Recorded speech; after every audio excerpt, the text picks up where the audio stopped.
59-year-old Elena Tomova could usually be certain of one thing. She could expect peace and quiet at her countryside villa. She spent most of her time living with her daughter and son-in-law in Sofia, the capital city of Bulgaria. But when she craved freedom and nature, she travelled 30 minutes northeast to the small village of Vlado Trichkov to stay in a forest bolt hole. The village is nestled in a calm valley near the Iskar River, surrounded by the rolling foothills of the Balkan Mountains, overlooked by rugged slopes, carpeted in lush green foliage. To Elena, it felt very far removed from the city, despite being just 15 miles away. It was Thursday, 27th of August 2009, when she arrived at her home away from home, arms straining to hold brown paper bags full of vegetables, eggs, bread and tinned foods. But when she stepped inside, she was greeted not with the sense of serenity that she had come to anticipate, but with something that immediately set her nerves jangling. There was a fisherman's hat lying on the floor which didn't belong to her. Placing her groceries in the kitchen, she opened the cupboards and saw that a leftover can of mushrooms had been opened and eaten in her absence. Worse still, when she walked into the bedroom, she saw that the sheets were disarranged and a pillow was marked with grime.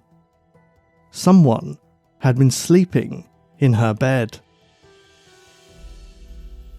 Cautiously checking each corner of the modest white stone villa, Elena discovered a broken window at the back of the house and assumed the unwelcome visitor had used it to gain entry.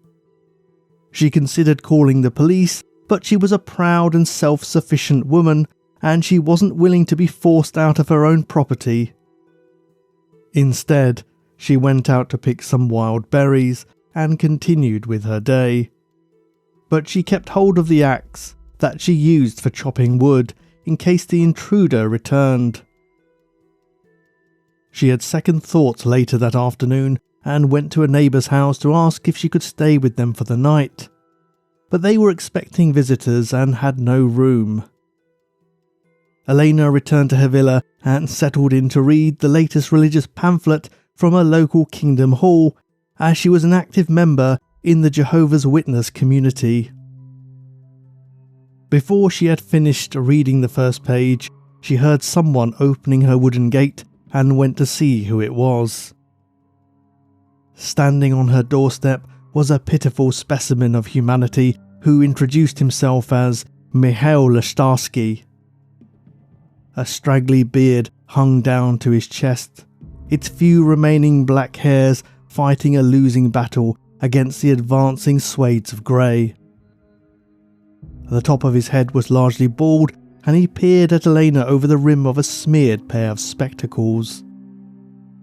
He wore black dungarees over a grey woolen sweater, his cheeks were hollow, and his forehead and eyes were lined with age, although he was 9 years younger than Elena and had recently turned 50.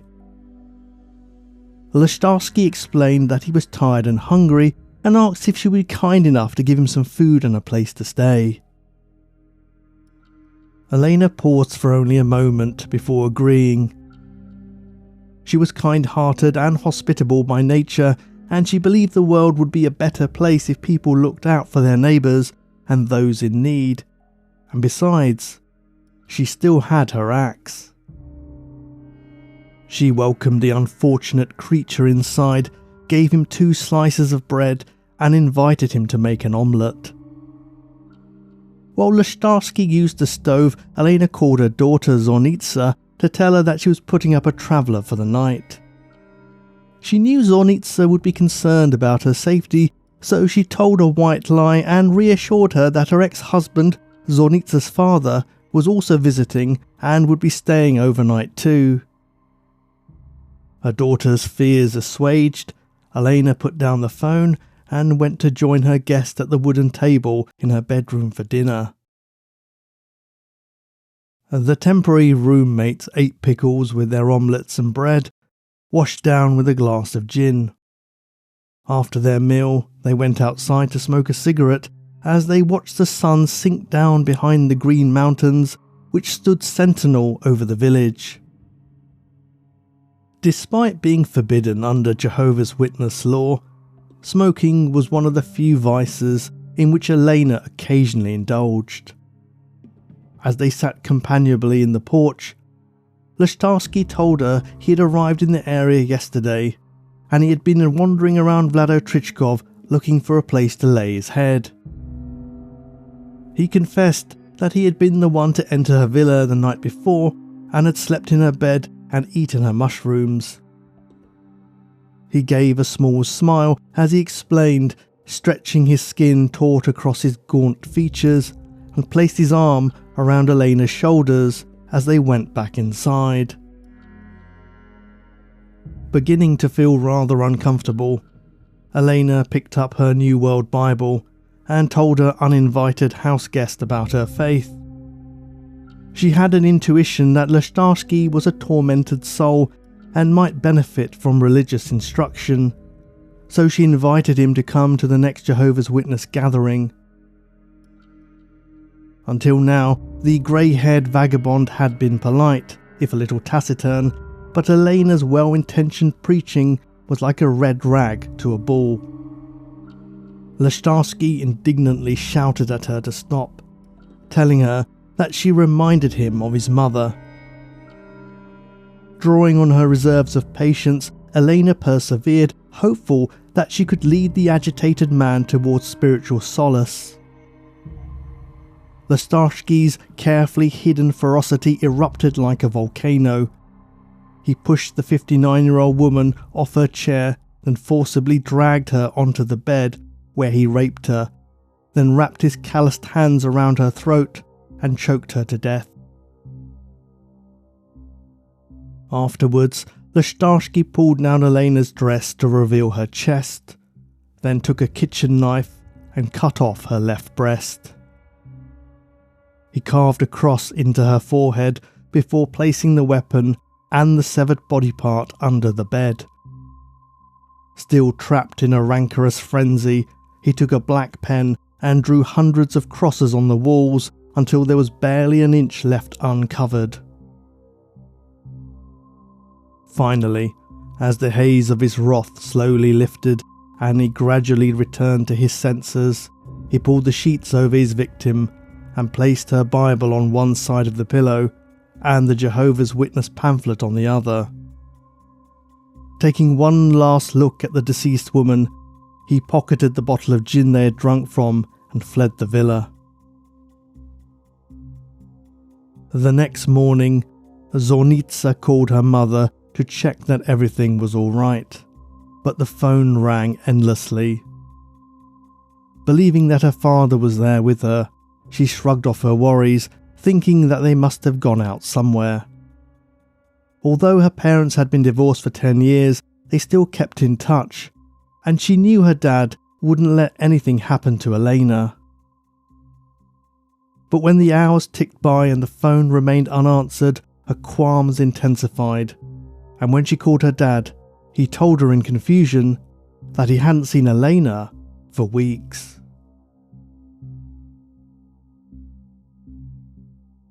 On Saturday 29th of August, Zornitsa and her husband travelled to Vlado Trichkov to set their minds at rest. When they opened the front door, the first thing they noticed was the unearthly silence. The villa felt completely abandoned. The second thing they noticed was a stack of unwashed plates in the kitchen with the remnants of some bread and eggs. The third thing they noticed was the walls, stippled with hundreds of little black crosses. It was then that they entered the bedroom and found Elena. When the police arrived, their assumption was that the murder was the work of a madman. The body was examined by a forensic pathologist who determined that the cause of death was a broken hyoid bone, which indicated strangulation. They profiled the killer as a male in his mid-30s who was living as a nomad, unemployed, and had a hatred of women, including a problematic relationship with his own mother. Zornitsa told them about the itinerant man who had asked for a bed for the night, but Elena had given no further details over the phone that would help the police to track him down. The fact that crosses had been drawn on the walls and carved into Elena's body led to speculation that the murder had something to do with her membership of the Jehovah's Witnesses, but the Kingdom Hall where she worshipped issued a statement of condolences and confirmed that no members of their congregation were under suspicion. DNA was recovered from Elena's fingernails, but there was little that detectives could do with it. The unknown suspect was a transient who was probably miles away by now, and they didn't even have a physical description. After a few months, the case went cold. Nearly 2 years later, the killer was found in the most unexpected of ways. There'd been a string of robberies near the town of Mezdra, 50 miles from Vlado Trichkov, and police traced their suspect to a cave hideout in the wilderness, where they arrested a balding man with a grey beard and angular cheekbones.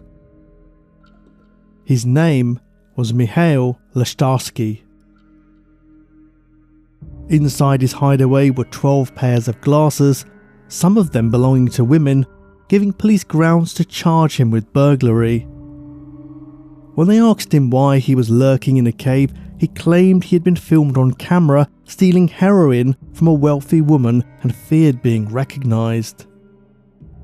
They would have been none the wiser that he was responsible for something far more heinous, but down at the station, Leshtarski freely admitted that he had killed Elena Tomova in 2009. He soon recanted his confession and claimed to have been harassed by the police, but it was too late. They had swabbed his cheek and compared the DNA to the samples recovered from Elena's fingernails. It was a match. During the interrogation, detectives learned about the perpetrator's past and were left wondering whether this malevolent individual was responsible for other unsolved cases. Mihail Leshtarski was born in 1959 in the rustic village of Sarovets to a docile mother and an irascible father who ran a thriving grocery business despite his predilection for alcohol. Mihail had been a disruptive and hyperactive child, and his father's methods for dealing with his behaviour were either to beat him or to chain him to his bed with a plate of food just out of reach. The young boy would cry out for his mother, who would open the bedroom door and give him a gentle smile, but she knew better than to go against her husband's wishes and was frightened of incurring his anger. On occasions when Mihail had behaved particularly badly, his father chose a more brutally imaginative punishment, chaining him to the family car and driving around their yard. Leshtarski excelled at art and particularly enjoyed painting religious icons, but he dropped out of school at 13 and spent most of his time wandering around the countryside looking for opportune places to rob and abandoned houses in which to sleep. He spent his youth in and out of jail, where he reported being sexually assaulted by other inmates. He was called up at 16 for mandatory service in the Bulgarian army, which many other young men may have resented, but for Mihail it offered him a way out of his volatile home life. One day he was allowed a short period of leave from his regiment, and his parents came to pick him up in the car. His heavily intoxicated father was behind the wheel, and they were involved in a serious car accident minutes after their departure. Leshtarski was unharmed, but his father sustained multiple leg fractures, and his mother had a severe concussion. She was never the same after the crash and suffered from ongoing mental health challenges which drove her to commit several acts of arson, including burning down the family's sheep pens. Sometime thereafter, she accused her son of raping her, and he was sentenced to 18 years in jail. It was unclear whether Leshtarski really did sexually assault his mother, but either way, he held her responsible for the turn his life had taken and nurtured a blistering resentment towards older women who reminded him of a matriarchal figure. On the surface, he was a model prisoner and carried out his assigned community service without complaint, becoming friends with cellmate Stoyan Mladenov, who was imminently due to be released.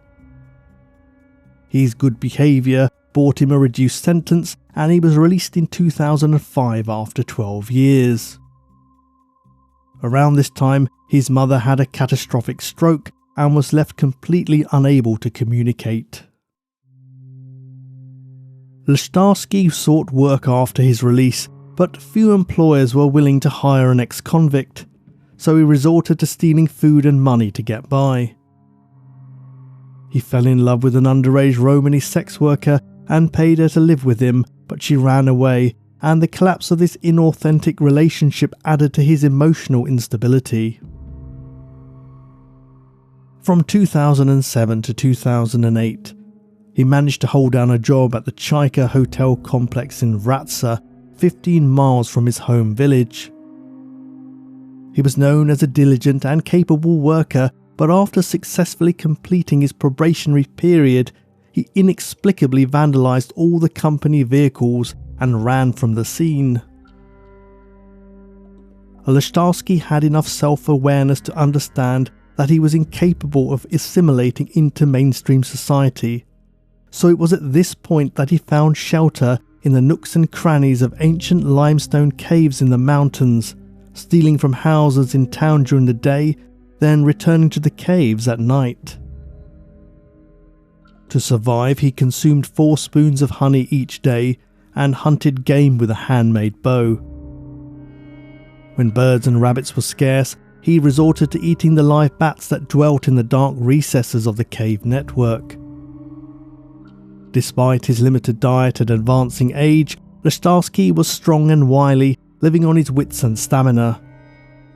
He was able to cover 19 miles on foot to reach neighbouring towns and villages to find money and valuables to steal, and he was a proficient climber who navigated the rugged terrain with ease.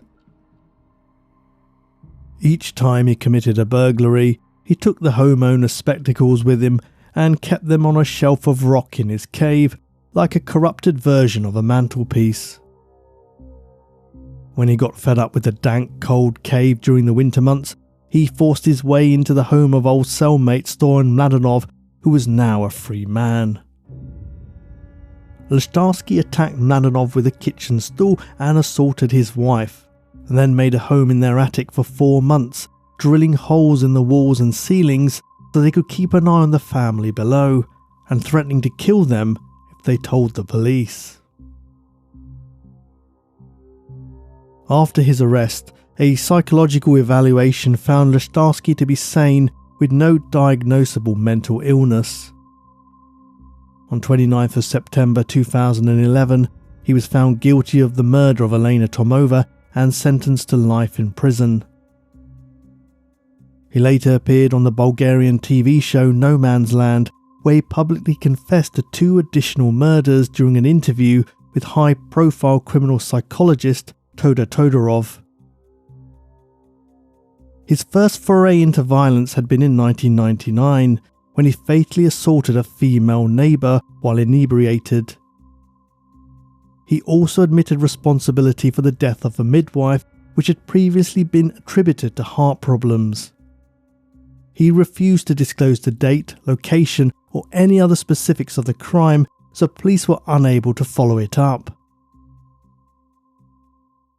Detectives suspected that Leshtarski was also behind the death of a 59-year-old woman named Mariana Dandova in 2007, who was found strangled and brutalised in a deserted spot, her breasts cut off with a hacksaw in a gruesome precursor to the murder of Elena Tomova. Leshtarski was known to frequent the crime scene and had met prostitutes there, but by the time the body was discovered, it had been partially eaten by stray dogs, so DNA proved inconclusive and he could not be prosecuted for the crime. A 75-year-old man named Vladimir Toshovsky had also been fatally beaten and robbed in his home nearby, and police wondered if this was yet another hallmark of Leshtarski and his hatred towards aged citizens who resembled his parents. Leshtarski denied his involvement in these murders and still alleges that he was framed by the police. He harbours a profound disdain for the media, and in 2016 he announced that when he is released, he plans to exact his revenge by skinning alive 5 individuals of his choosing. The authorities intend to continue investigating the earlier murders and are determined to pursue new charges if sufficient evidence is uncovered. Given Leshtarski's unrestrained threats of violence, it's to be hoped that the justice system never again sees fit to let him loose on the people of Bulgaria. Thank you for listening to this episode of Prasha's Murder Map. If you'd like to support the show, please like, subscribe and leave a comment or review. My wife and I have also set up a new podcast called Curious Britain, available on all major podcast platforms. In the show, we explore the myths, legends and mysteries of the British Isles, from ancient stone circles to cryptids and ghost stories, uncovering the quirky tales that shape Britain's cultural history. If that sounds interesting to you, then we'd appreciate you trying it and letting us know what you think. I'll leave a link in the show notes, but don't worry, I'll still be releasing true crime episodes here on Prasha's Murder Map. Thank you for your support, and I'll see you again soon.